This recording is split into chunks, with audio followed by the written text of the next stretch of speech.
मेरे साथ बोलिए, भारत माता की वंदे मातरम। वंदे। आज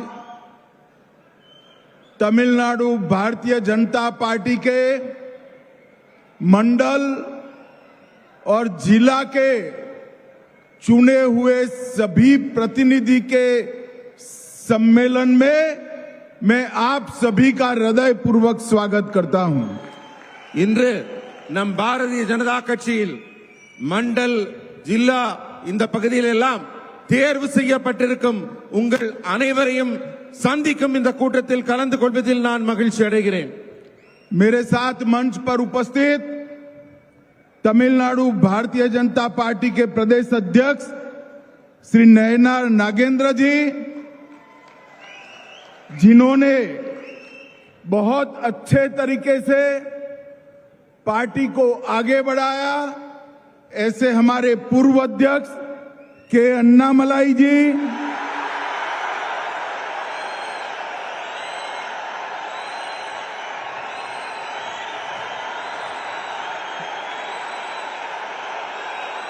मोदी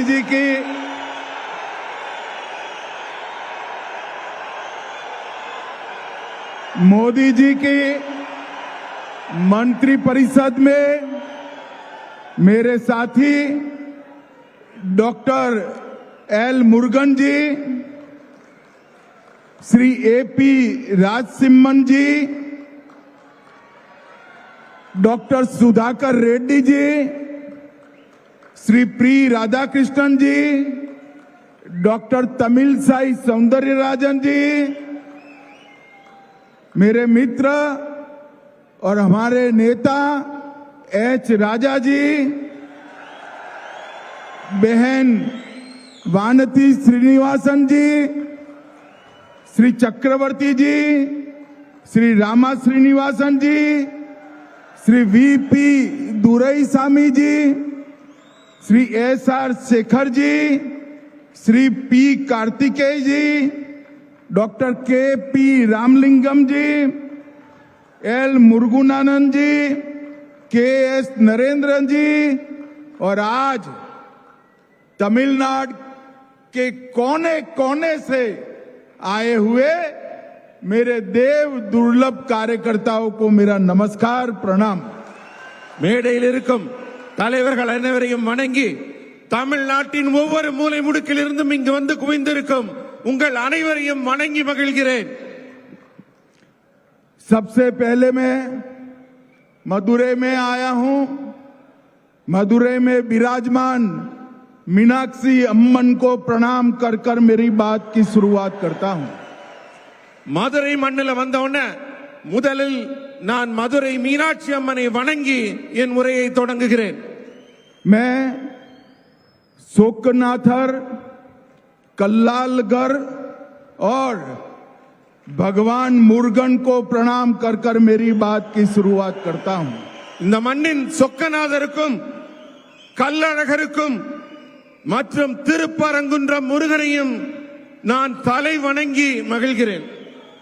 मित्रों, सबसे पहले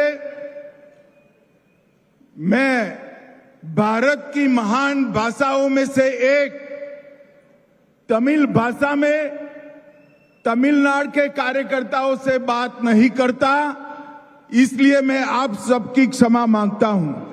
தமிழ்நாட்டுக்கு வந்து தமிழ் மக்களாகிய உங்களை சந்திக்கும் போது நம்மளுடைய பெருமைக்குரிய தமிழ் மொழியில உங்ககிட்ட பேச முடியவில்லையே என்று என் வருத்தத்தை நான் உங்களிடம் தெரிவித்துக் கொள்கிறேன்। हमारा मदुरै एक शहर से बढ़कर 3000 साल पुरानी सभ्यता का, संस्कृति का प्रतीक है। நம்முடைய மதுரை சாதாரண நகரம் அல்ல, 3000 ஆண்டுகால வரலாற்று பெருமை கொண்ட மிக முக்கியமான புனித இடம்। मैं यहां आया हूं तब महान स्वतंत्रता सेनानी पसुम्पोन्नन मथुरा लिंगम थेवर जी को भी प्रणाम करता हूं। இந்த மண்ணின் நாயகராக விளங்கிய பசும்பொன் முத்துராமலிங்க தேவர் ஐயாவையும் நான் வணங்குகிறேன். और साथ में आप सभी को अपील करता हूं, बड़ी जोर लगाकर 22 जून को मुर्गा भक्तगढ़ मनाडू में जोर शोर से हिस्सा लीजिए. உங்க எல்லாரையும் கேட்டுக்கிறேன். வர ஜூன் 22ஆம் தேதி முருகனுக்கான பக்தர்கள் மாநாடு நடக்குது. அதையும் இந்த மண்ணிலே மிக சிறப்பாக நீங்கள் நடத்தி தர வேண்டுகிறேன். मित्रों, ये मदुरई कई परिवर्तनों का वाहक नगरी है. மதுரை மண் பலவிதமான மாற்றங்களுக்கு வித்திடும் மண். और मैं आज कहकर जाता हूं, हमारा एक कार्यकर्ता सम्मेलन डीएमके सरकार की पतन का कारण बनने वाला है. இன்றைக்கு இந்த மீட்டிங்ல உங்க எல்லார் முன்னாடியிலும் அத்தனை தொண்டர்கள் மத்தியிலும் சொல்லுகிறேன், இந்த கூட்டமும் ஒரு மாற்றத்தை உருவாக்கும். திமுக ஆட்சியை முடிவுக்கு கொண்டு வந்து வீட்டிற்கு அனுப்பும். 2026 में इस तमिलनाडु में फिर से एक बार एनडीए की सरकार बनने जा रही है. भारतीय जनता पार्टी एआईडीएमके की सरकार बनने जा रही है. உங்ககிட்ட எல்லாம் சொல்றேன், வரக்கூடிய 2026ஆம் ஆண்டு தேர்தலில் என்டிஏ கூட்டணி மிகப்பெரிய வெற்றியை பெற்று பாரதிய ஜனதா கட்சி அதிமுகவின் கூட்டணி ஆட்சி அமைக்கும். मैं रहता तो दिल्ली में हूं, मगर मेरे कान तमिलनाडु पर लगे हुए रहते हैं. நான் எந்த நாட்டின் எந்த பகுதியில் இருந்தாலும் என்னுடைய காதுகளும் என்னுடைய சிந்தனைகளும் தமிழ்நாட்டின் மேலதான் இருக்கிறது. ये मुख्यमंत्री जी कहते हैं कि अमित शाह डीएमके को नहीं हरा सकते. स्टालिन साहब, आप सही कहते हो, मैं डीएमके को नहीं हरा सकता, मगर तमिलनाडु की जनता डीएमके को हरा सकती है. இந்த நாட்டின் முதல்வர் சொல்கிறார், அமித்ஷா அவர்களால் திமுகவை தோற்கடிக்க முடியாது என்று. அவருக்கு சொல்றேன், அமித்ஷானால தோற்கடிக்க முடியாது, நீங்க சொல்றது சரிதான். ஆனா இந்த நாட்டின் மக்கள், தமிழக மக்கள் உங்களை தோற்கடிக்க இருக்கிறார்கள், காத்துக் கொண்டிருக்கிறார்கள். और मित्रों, मेरी बात याद रखना, मैं देश भर के चुनाव में हिस्सा लिया है. मैं पब्लिक की नब्ज जानता हूं, जनता की नब्ज जानता हूं. तमिलनाडु की जनता इस बार डीएमके की सरकार को उखाड़ कर फेंक देगी. என்னுடைய நீண்ட கால அரசியல் அனுபவத்தில் சொல்றேன், மக்களின் நாடி துடிப்பை உணர்ந்தவனாக சொல்கிறேன். வரப்போற தேர்தல்ல தமிழக மக்கள் திமுகவை தூக்கி எறிய காத்துக் கொண்டிருக்கிறார்கள். भाइयों और बहनों, मैं तमिलनाडु की जनता का इसलिए भी आभार करना चाहता हूं कि ऑपरेशन सिंदूर के बाद हमारी वीर सेना और हमारे नेता नरेंद्र मोदी जी के समर्थन में जो तिरंगा यात्रा है तमिलनाडु में निकली है, वो देश के किसी भी हिस्से से कम नहीं है. சகோதர சகோதரிகளே, இந்த நேரத்தில் நான் உங்களுக்கு எல்லாம் குறிப்பிட்டு சொல்ல வேண்டியது என்னவென்றால், ஆபரேஷன் சிந்தூர் நம்முடைய தேசத்தின் அப்பாவி மக்கள் கொல்லப்பட்ட போது வடக்கிலே நடைபெற்ற அந்த நிகழ்ச்சிக்கு மிகப்பெரிய எழுச்சியும் மிகப்பெரிய ஆதரவும் நாட்டுப்பற்றும் தமிழகத்தில் இருந்து ஒரு ஆதரவு குரல் ஒலித்ததே, அதை நான் நினைவு கூறுகிறேன். और मित्रों, पहलगांव में आतंकवादियों ने हमारे निर्दोष नागरिकों की हत्या की, धर्म पूछकर हत्या की, और मोदी जी के नेतृत्व में हमारी तीनों सेनाओं ने पाकिस्तान के घर में घुसकर आतंकवादियों को सफाया करने का काम किया है.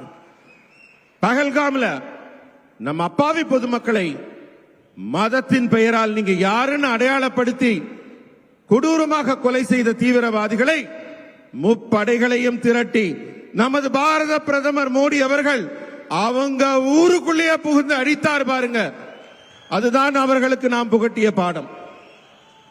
भाई और बहनों, नरेंद्र मोदी जी प्रधानमंत्री बने उसके पहले कई आतंकवादी हमले हुए, इससे भी बड़े हमले हुए, मगर कोई जवाब नहीं दिया जाता।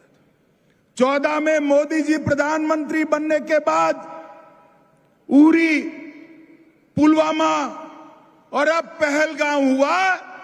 हमने सर्जिकल स्ट्राइक, एयर स्ट्राइक और सिंदूर ऑपरेशन कर कर आतंकवादियों को करारा जवाब देने का काम किया है.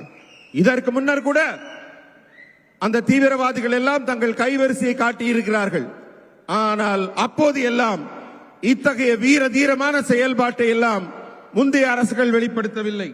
ஆனா பூரி ஆகட்டும், புல்வாமா ஆகட்டும், தற்போது நடந்திருக்கும் ஆபரேஷன் செந்தூர் ஆகட்டும், நமது முப்படைகளும் ஒன்று திரண்டு இந்தியாவின் வீரத்தையும் தீரத்தையும் திறமையையும் நிரூபித்திருக்கிறது. पाकिस्तान के अंदर 100 किलोमीटर अंदर जाकर आतंकवादियों के हेडक्वार्टर को जमीन दोस्त करने का काम हमारी वीर सेना ने किया है. பாகிஸ்தான்ல தீவிரவாதிகள் பதுங்கி இருந்த இடத்துல எல்லாம் 100 கிலோமீட்டர் அவங்க எல்லைக்குள்ள பறந்து சென்று தீவிரவாதிகளின் இருப்பிடத்தை கண்டறிந்து துல்லியமாக தாக்கி அவர்கள் இருப்பிடத்தை மண்ணோடு மண்ணாக்கியது நமது ராணுவம். और मित्रों, मोदी जी के समय में ही रक्षा उत्पादन में देश आत्मनिर्भर बनने जा रहा है. மோடி அவர்களின் ஆட்சியிலே எல்லா முன்னேற்றங்களும் எப்படி இருக்கிறதோ அதுபோல ராணுவத்திலும் கூட ஆத்ம நிர்பர் என்று சொல்லக்கூடிய தன்னிறைவான ஒரு நிலை ஏற்பட்டிருக்கிறது. அதனால் தான் மிகச் சிறப்பாக செயல்பட்டு இருக்கிறோம். और जब रक्षा क्षेत्र में आत्मनिर्भरता की बात करते हैं तो पूरे देश का युवा कावेरी इंजन का नाम बड़े गर्व के साथ लेता है. ஆபரேஷன் சிந்தூரின் வெற்றியை பற்றி எல்லாம் நாம் எல்லாம் பேசிக் கொண்டிருக்கும் இந்த வேளையிலே இந்தியாவின் வான்வெளி சாதனையை பற்றி சொல்ல வேண்டும். இந்த நாட்டின் இளைஞர்கள் எல்லாம் காவிரி என்ஜின் என்ற சொல்லை இப்போது உச்சரிக்க தொடங்கி இருக்கிறார்கள். और हमारे देश में बने मिसाइल्सों ने जब पाकिस्तान की एयर डिफेंस सिस्टम और उनके वायुसेना के अड्डे को तहस नहस किया, पूरी दुनिया आश्चर्यचकित होकर उसके देख रही. பாகிஸ்தான் தன்னுடைய ட்ரோன்களையும் ஏவுகணைகளையும் நம் மீது வீச தொடங்கிய போது இந்தியாவின் வான்வெளி வல்லமை உலக நாடுகளுக்கெல்லாம் நிரூபிக்கப்பட்டது. அத்தனையையும் அடித்து தூள் தூளாக ஆக்கியது நம் இந்திய ராணுவம். भाई और बहनों, मोदी जी ने स्पष्ट कहा है कि ऑपरेशन सिंदूर समाप्त नहीं हुआ है. आगे पर भी अगर कोई गोली चलाएगा तो उसका जवाब गोले से दिया जाएगा. மோடி அவர்கள் சொல்கிறார்கள், ஆபரேஷன் சிந்தூர் இன்னும் முடியலங்க, மறுபடி தீவிரவாதிகள் வாலாட்டினால் அவர்கள் இடத்திற்குள் புகுந்து வீடு புகுந்து தாக்கி அவர்கள் அழிக்கப்படுவார்கள் என்பதை இந்த நேரத்திலே நான் நினைவூட்டுகிறேன். भाई और बहनों, 2024 का साल भारतीय जनता पार्टी के कार्यकर्ताओं के लिए एक मील का पत्थर है, माइलस्टोन है. மக்களே, இப்ப வரக்கூடிய 26ஆம் ஆண்டு தேர்தல் பாரதிய ஜனதா கட்சியின் ஒவ்வொரு தொண்டருக்கும் மிக மிக முக்கியமான, உயிர்ப்பான, அவசியமான ஒரு களமாகும். 2024 में ही मोदी जी तीसरी बार इस देश के प्रधानमंत्री बने हैं, लगातार तीसरी बार. அதே போல 2024ஆம் ஆண்டும் நமக்கெல்லாம் மிக முக்கியமானது. அப்போதுதான் நமது பாரத பிரதமர் மோடி அவர்கள் 3வது முறையாக இந்த நாட்டின் பிரதமராக பதவியேற்றுக் கொண்டார். और 2024 में ही ओडिशा में पहली बार पूर्ण बहुमत की भारतीय जनता पार्टी की सरकार बनी 2024 தான் ஒரிசா மாநிலத்தில் முழு பலத்தோட முழு மெஜாரிட்டியோட பாரதிய ஜனதா கட்சியின் ஆட்சி அங்கு அமைந்தது. हरियाणा में लगातार तीसरी बार सरकार बनी.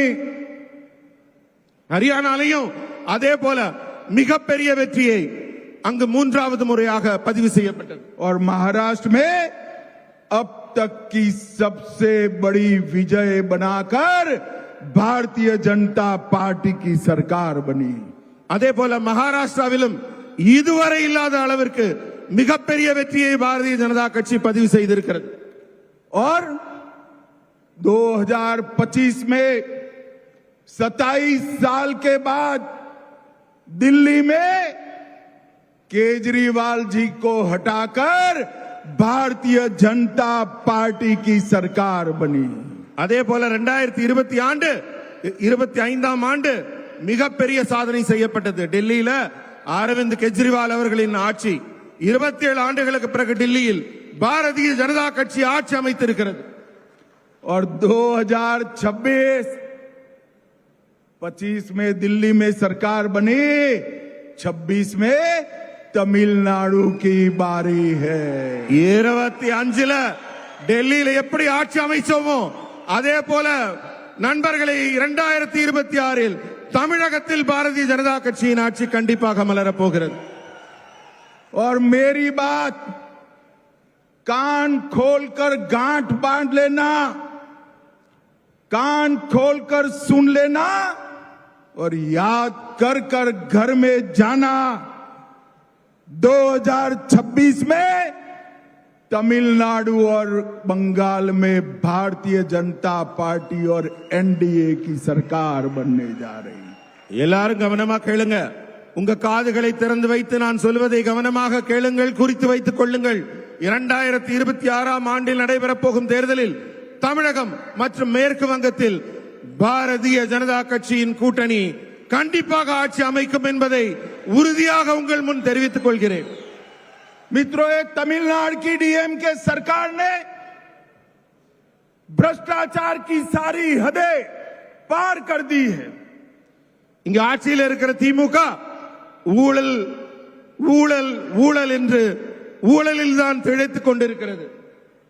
मोदी जी ने गरीब तमिल नागरिकों के लिए भेजा 450 करोड़ रुपया का पोषण का किट.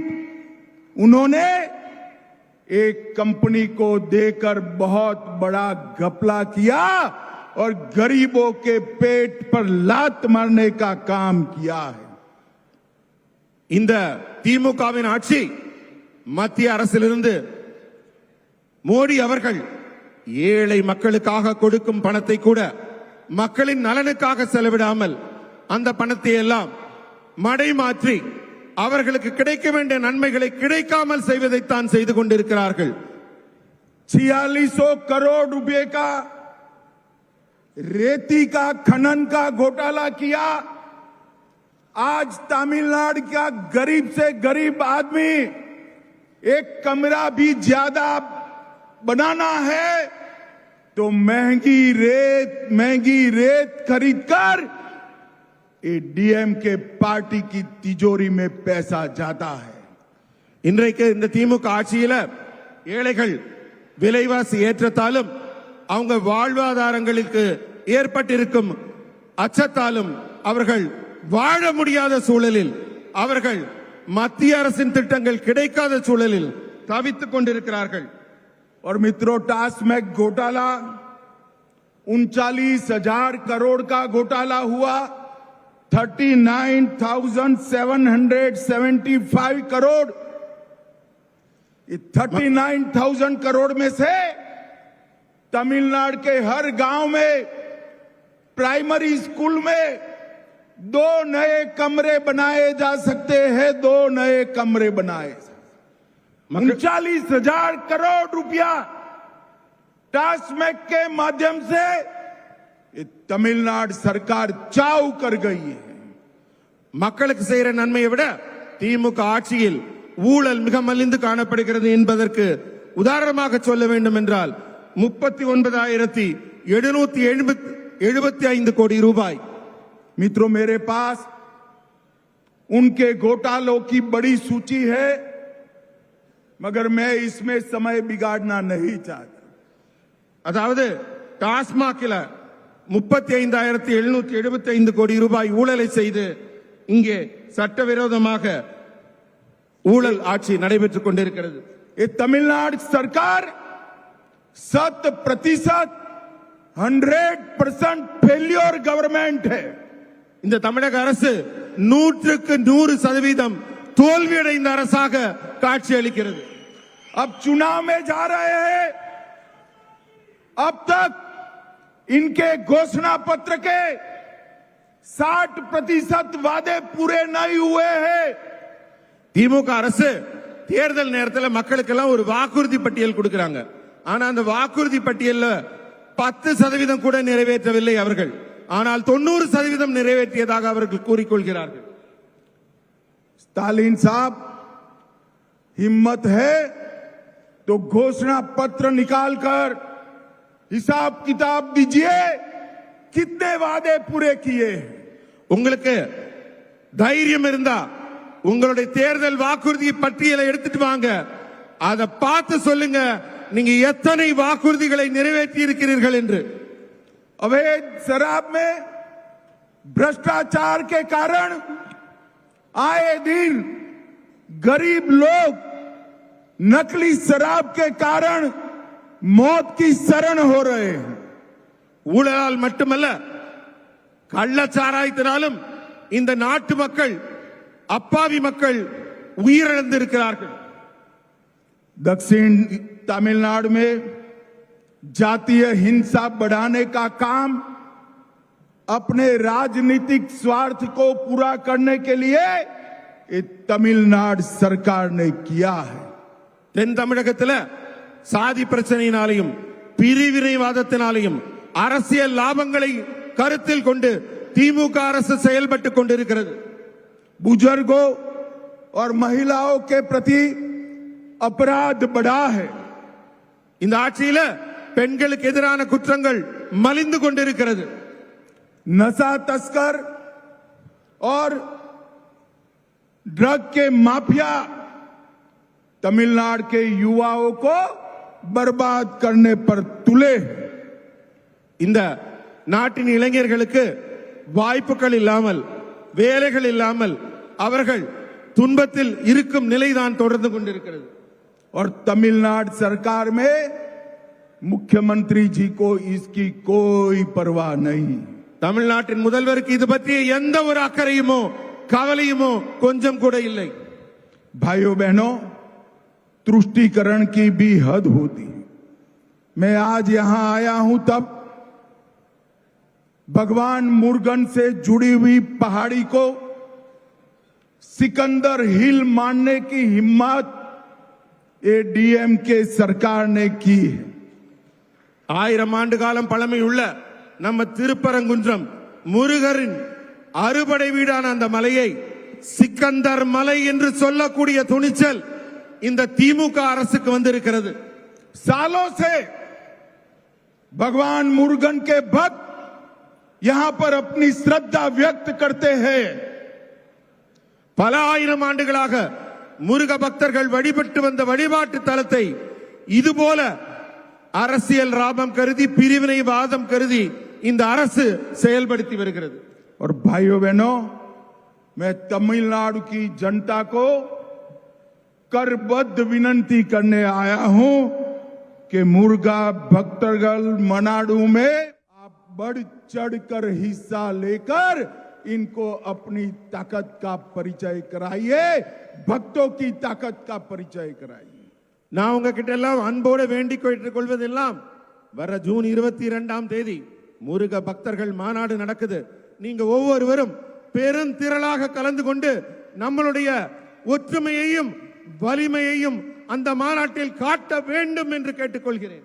मैं फिर से एक बार तमिलनाडु सरकार से मेरी मांग दोहराता हूं कि मेडिकल और इंजीनियरिंग की पढ़ाई में जल्द से जल्द तमिल भाषा का प्रवेश हो और मेडिकल और इंजीनियरिंग की पढ़ाई तमिल भाषा में की जाए।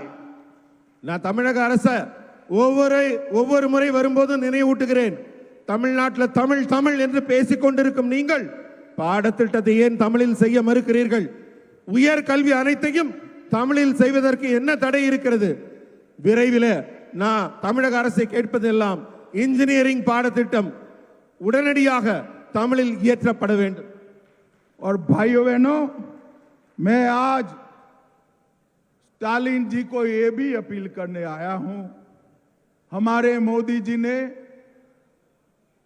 सेंगोल को संसद में स्थान देकर पूरे तमिलनाडु का सम्मान किया है. कभी मोदी जी को एक धन्यवाद का पत्र लिख देना भाई. நான் ஸ்டாலின் அவர்களை கேட்கிறேன், தமிழ்நாட்டின் மரபு சின்னமான மன்னர்கள் கையாண்ட அந்த செங்கோலை நாட்டின் உயர்ந்த இடத்திலே கொண்டு சென்றாரே நம் பாரத பிரதமர் மோடி அவர்கள், அவர்களுக்கு நீங்கள் ஒற்றை வரியாவது தமிழ் மரபை உயர்த்தி பிடித்த மோடி அவர்களுக்கு நன்றி சொன்னீர்களா? भाइयों बहनों, जब मोदी जी प्रधानमंत्री बने, देश की अर्थव्यवस्था इकोनॉमी 1.9 ट्रिलियन की थी और आज 11 साल में इसको 4.19 ट्रिलियन की और दुनिया का चौथे नंबर का अर्थतंत्र आज हम बन चुके हैं. मोदी जी ने विकास कैसे होता है इसका एक उदाहरण साबित किया है. மக்களே, இந்த மோடி அவர்களின் ஆட்சி உருவான பிறகு இந்தியா தொடர்ந்து வளர்ச்சி பாதையிலே பயணித்துக் கொண்டிருக்கிறது. இந்த சாதனைகளின் உச்சமாக 11 ஆண்டுகால ஆட்சியிலே மோடி அவர்கள் ஆட்சியில் இந்தியாவின் भाइयों बहनों, स्टालिन जी हर बार कहते हैं कि आपने तमिलनाडु को क्या दिया. स्टालिन साहब, यूपीए की सरकार 10 साल चली. यूपीए सरकार ने तमिलनाडु को 10 साल में 1,53,000 करोड़ रुपया दिया और भारतीय जनता पार्टी की सरकार ने 10 साल में 6,80,000 करोड़ रुपया दिया. 6,80,000 करोड़. 10 ஆண்டுகள்ல மோடி அவர்கள் ஆட்சியில 4.19 ட்ரில்லியன் வளர்ச்சியை கண்ட நம்மளுடைய பாரதம் இதுக்கு முன்னாடி எப்படி நடந்தது யூபிஏ ஆட்சியில எண்ணி பார்த்தால் 10 ஆண்டு கால ஆட்சியில யூபிஏ அரசு தமிழ்நாட்டுக்கு கொடுத்த பணம் 1,53,00,000 ரூபாய் மட்டுமே. 10 வருஷத்துல 1,53,000 கோடி மட்டுமே. ஆனால் நம்முடைய பாரதிய ஜனதா கட்சி அரசு 10 ஆண்டுகளில் தந்த பணம் அதை விட பல மடங்கு அதிகமாக 6,80,000 கோடி ரூபாய் தமிழகத்திற்கு வழங்கி இருக்கிறது. और इसके अलावे रोड्स के लिए 63,000 करोड़, रेलवे के लिए 77,000 करोड़ और एयरपोर्ट के लिए 3,500 करोड़ रुपया देने का काम किया. சாலைகள் மேம்பாட்டிற்காக 63,000 கோடியும், கட்டுமான பணிகளுக்காக 77,000 கோடியும், ஏர்போர்ட் கட்டுவதற்காக 3,500 கோடியும் மத்திய அரசு தமிழகத்திற்கு நேரடியாக வழங்கி இருக்கிறது. भाइयों बहनों, आज तमिलनाडु के हर शहर से, हर गांव से मेरे मंडल के कार्यकर्ता आए हैं. यहां से आप जब आपके गांव में जाएंगे, शहर में जाएंगे, टाउन में जाएंगे, मेरा आपसे एक ही अनुरोध है, जब तक तमिलनाडु में डीएमके सरकार को नहीं हटाते हम किसी को आराम करने का अधिकार नहीं. பல ஊர்களிலிருந்து பல பகுதிகளிலிருந்து இங்கு திரளாக வந்திருக்கும் பாரதிய ஜனதா கட்சியின் தொண்டர்களாகிய உங்கள் ஒவ்வொருவரையும் நான் கேட்பது என்னவென்றால், நீங்க திரும்ப ஊருக்கு போவீங்க, உங்களுடைய எண்ணம், உங்களுடைய சிந்தனை, உங்களுடைய செயல்பாடு எல்லாம் எப்படி இருக்க வேண்டும் என்றால் திமுக ஆட்சியை எப்படி அகற்றப் போகிறோம், எப்போது அகற்றப் போகிறோம், என்ன செய்ய வேண்டும் என்ற சிந்தனையில் நீங்கள் தொடர்ந்து இருக்க வேண்டும். और मित्रों, इस बार हमने तय किया है कि 2026 का चुनाव भारतीय जनता पार्टी एआईडीएमके के साथ मिलकर लड़ेगी, एनडीए के साथियों के साथ मिलकर लड़ेगी. அன்பர்களே, வரப்போகிற 2026ஆம் ஆண்டுக்கான தேர்தல் நம்முடைய பாரதிய ஜனதா கட்சியும் இங்கே கூட்டணி ஆட்சியில அதிமுகவுடன் இணைந்து என்டிஏ கூட்டணி இங்கு தேர்தலை சந்திக்க இருக்கிறது.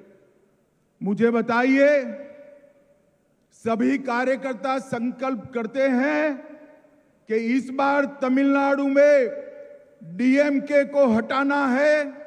நீங்க எல்லாரும் எனக்கு இப்ப பதில் சொல்லுங்க. நீங்க அத்தனை பேரும் திமுகவை ஆட்சியிலிருந்து அகற்ற தயாராக இருக்கிறீர்களா? तो मेरे साथ जोर से दोनों हाथ उठाइए. எல்லாரும் ரெண்டு கைகளையும் மேல தூக்கி உரக்க நான் சொல்றத சொல்லுங்க. विजय के संकल्प की मुट्ठी बींचिए வெற்றிக்கான உறுதிமொழியை எடுத்துக் கொள்ளுங்கள். और प्रचंडवाद से बोलिए, உரத்த குரலில் சொல்லுங்கள். भारत माता की वंदे மாதரம், वंदे மாதரம், वंदे மாதரம். भारत माता की जय.